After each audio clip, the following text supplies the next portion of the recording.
Hey everyone, excited to be back for this week's edition of Frequently Asked Questions for Commercial Real Estate. In today's video, what I want to do is talk about a topic that we actually covered recently on the Commercial Real Estate 101 Meetup group and podcast, and that is Airbnb for commercial real estate. Now, this is becoming a much more relevant topic as more and more municipalities across the country are starting to restrict single-family homes from being utilized as Airbnbs. That's happening here locally, and I'm sure in your municipality, there's definitely something either already in place or it's things that are coming down the pike. And so on the episode with Barrett Goff, who's a buddy of mine, also my business partner, we started a local Airbnb management company. We talked a little bit about, some of the ways to identify Airbnb opportunities, and then from there, how to effectively manage them over time. So in today's video, we're going to highlight that topic.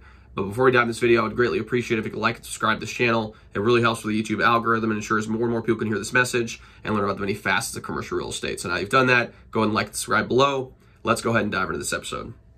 All right, so the concept of Airbnb has been around since 2008. That's when the company was founded. And it originally just started off, I believe, as a couch surfing company. The owner of the Airbnb essentially would rent out his couch to friends, and he thought of the idea via those means. And since then, it's become a multi-billion-dollar corporation that has Airbnbs literally all across the world. Now, one of the hurdles that they've faced in recent years is a lot of municipalities are starting to push back on Airbnb because a lot of investors are coming in, and they're essentially buying properties for the purposes of running them out as Airbnbs. And this is happening with apartments and houses all across the nation. And with a limited supply of inventory as far as single-family homes are concerned, more municipalities are starting to come in and say, hey, we're going to try to restrict where Airbnbs can be located, and then making the permitting process a little bit more difficult than it has been in recent years. Enter commercial real estate. And this is what's been happening, at least in our local market recently. We're located here in Louisville, Kentucky, and I'm sure it's happening across the nation as well, is that people are targeting commercial property to then repurpose into boutique hotels and Airbnbs. And so in today's video, we're going to highlight, what things to look out for these opportunities. And then from there, we'll touch on how to go through the process of buying one and then ultimately being able to operate it as an Airbnb as well. So the first and foremost, when you're looking at Airbnb opportunities, you have to understand your clientele. You have to understand where they're coming from, and then ultimately the locations around town that are most prominent for Airbnbs. This is where you determine the economic drivers for an area. So here in Louisville, Kentucky, we have the Kentucky Derby, we have bourbonism, we have phenomenal bourbon companies that produce high quality bourbon. That's a very, very popular, drink across the world. We have horse racing. We have a variety of different people coming in for our convention center. We have conventions that come here on a regular basis. And so understanding the economic drivers of the city, or at least the area that you're targeting, is very important, so you can isolate areas of town that you want to pursue. So once you understand that, you want to be able to review the local municipality guidelines.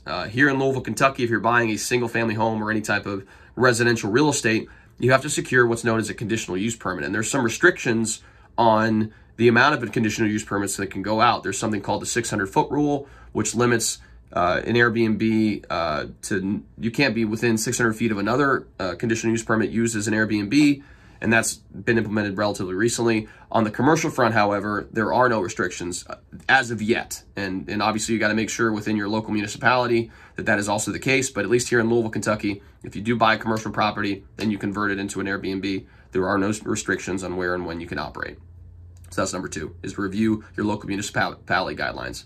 Number 3 is then identifying properties. This is similar to buying a home or buying a commercial building. You work with your commercial real estate agent to identify areas of town that are good for that use, and then start reviewing buildings, start walking through buildings, work with general contractors to walk through the buildings as well, and determine what it's going to cost you to be able to ultimately get this property going as far as an Airbnb opportunity. And then as you're going through the process of identifying these buildings, you should get an Airbnb manager involved very early. A lot of great Airbnb managers can pull in analytics for the area to determine what your potential revenue could be. And typically when they share these metrics, you should always be conservative and reduce those metrics by 10 or 15%. And then you could use that as a baseline as far as your underwriting is concerned, to determine what an appropriate offer price would be for this particular property. And so that's kind of the step-by-step process regarding identifying these opportunities. Again, involve a commercial real estate agent to help you find a good property that qualifies and could fit as a good Airbnb property. Involve an Airbnb manager very early in the process, because unless you want to personally manage it yourself, which is it could be a great opportunity for you if that's something you want to do full time. But otherwise, if you want to scale your operations, it's going to be very, very difficult for you to manage everything yourself, because it is effectively like running a hotel. You're in the hospitality business, so you have to have cleaners on staff, or at least cleaners that can go by on a regular basis to clean out the apartment in between guest stays.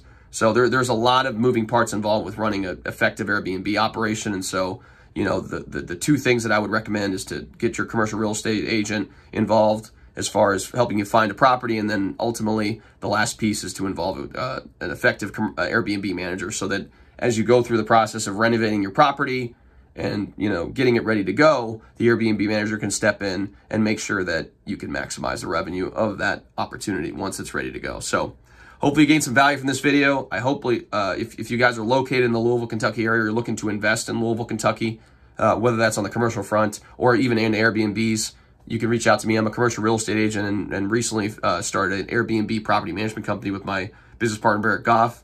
We'd love to help you and identify these opportunities for yourself. Feel free to give me a call at 502-536-7315, or you can reach me via email at raphael@crescentygroup.com. Thanks again so much for tuning in, and we'll see you all next time.